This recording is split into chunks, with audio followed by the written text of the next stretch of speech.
And noted gearhead, hot rodder, statistical expert, and super genius, that'd be my friend Iowa Hawk, took a few minutes out of a busy day of gapping spark plugs and did some basic research and tried to figure out how to actually pay for the $3.7 trillion that Barack Obama and the Congress plan to spend in 2011. That's $10 billion a day, folks.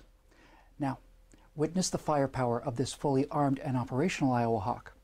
We've got a year to pay for. Let's start at 12:01 a.m. January 1st. Look, the only thing more evil than a rich person in the eyes of leftists is a rich corporation. Let's take the two most evil of them all, ExxonMobil and Walmart. Forget high taxes. Let's just take every penny of their combined 2010 global profits. That's $34 billion. Spending all of their money gets us from midnight on January 1st until 9:52 a.m. on January 4th. Okay, not as impressive as we hoped. So now let's take every single penny of profit, every penny from the other 498 fat cat companies on the Fortune 500, all of it. That's $357 billion. That gets us to 2 a.m. on February 9th. Okay, look, we've taken every dime of profit from the big companies, and it's only Super Bowl time, so why don't we grab the obscene corporate advertising? That's $250 million, which will run the country for 36 minutes. But why stop there? Let's take all of the ad money on all 45 Super Bowls. That's $5 billion. That gets us to 2 p.m. on the same day, February 9th. Look, it's obvious that we can't do this just on the backs of corporations. So if we're going to soak the rich, let's start with the obscene sports salaries. Let's take all of the salaries from the NFL, the NBA, NHL, Major League Baseball, not their endorsement deals, just their salaries. Throw in all of the winnings on the PGA Tour and the money spent with those redneck, knuckle-dragging NASCAR fans as well. That's $9.4 billion, which gets us to 1 p.m. on the next day, February 10th. Okay, look, forget athletes. I mean, take all their money, but it's obviously not enough. Let's get to the rich.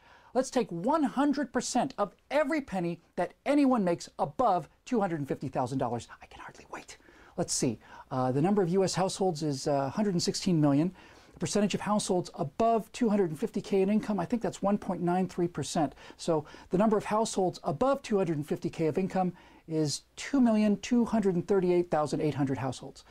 The total income of those households in excess of $250,000 is $1.412 trillion. Now we're talking. Let's eat the rich. Let's take everything everyone makes in America above $250,000, which gets us from February 10th all the way to, oh, damn it, 6 p.m. on July 2nd.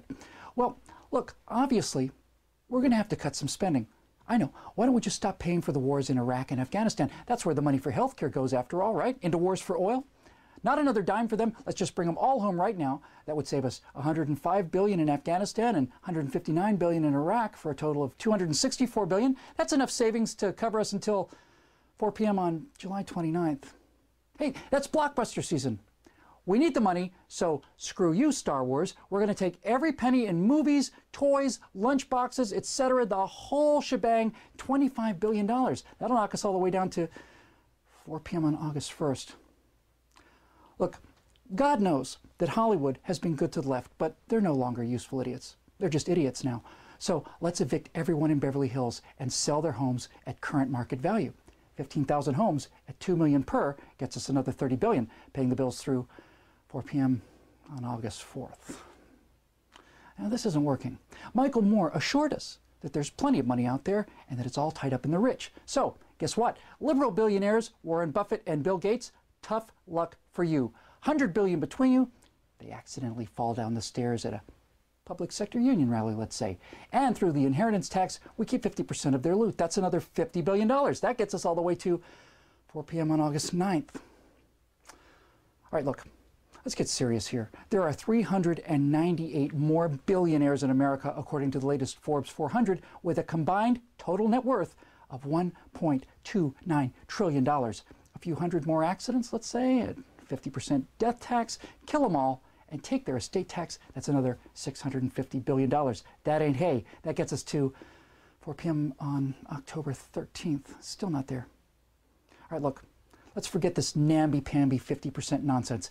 Kill all the billionaires and take all of their money, all of it. Take everything. And take everything from the next 100 or so of the almost billionaires, too. That gets us another 73 days until, hey, 4 p.m. on December 25th. Christmas, everybody. Almost there. See how easy this is?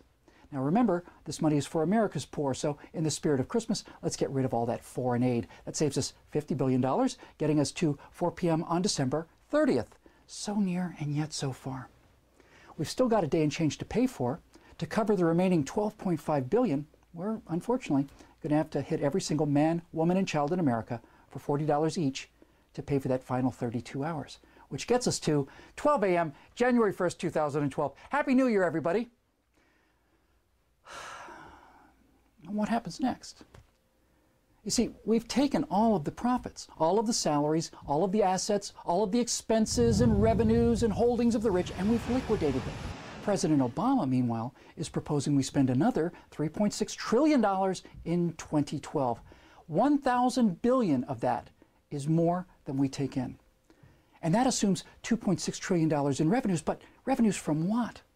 We've destroyed the private capital. We've destroyed advertising revenues. We've destroyed professional sports. We've taken every penny that people have to put into new businesses to pay for things. It's all gone.